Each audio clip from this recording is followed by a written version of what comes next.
Where we live is a very small town. Tanner knows everyone at his school. There's one school that goes from preschool all the way through senior.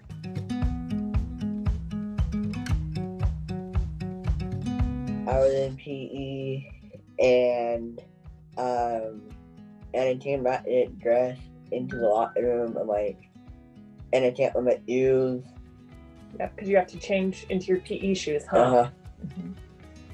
And I didn't went to the toilet, and there they were.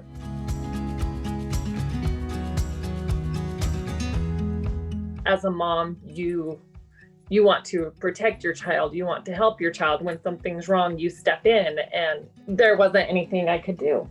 How did it make you feel? Sad. Sad, huh? Yeah. Yeah.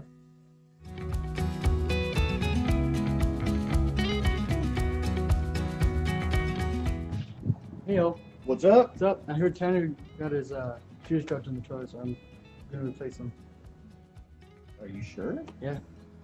Dude, what do you say, Tanner? You're welcome, man. What do you tell him? Thank you. Yeah, Awesome. I heard about that, and I was just like, oh my gosh, kids can be mean. Kids can be mean. Very mean. Well, that is amazing, dude. Thank you so much, Skylar. Yeah, you're welcome, bud. You ready? I think we were both just kind of in disbelief. It was kind of crazy that he did that. So because I wasn't there for the interaction, that's when I pulled up the video off of our doorbell camera and caught the interaction. And initially when I posted it on Facebook, I posted it because I wanted the people that live here that know him to see what he did and for him to, get appreciated for it, because it was amazing. It took a bad situation and completely flipped it around.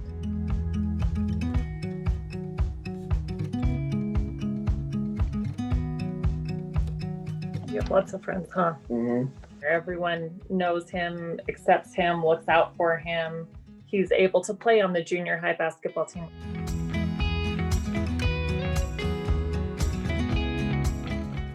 I mean, to Skylar, he's replacing Tanner's shoes.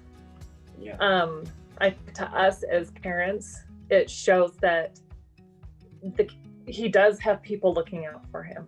He does. That's why we stayed here. That's why we live here. And it just kind of confirms that we're doing the right thing and we have our kids in a good place and it's safe.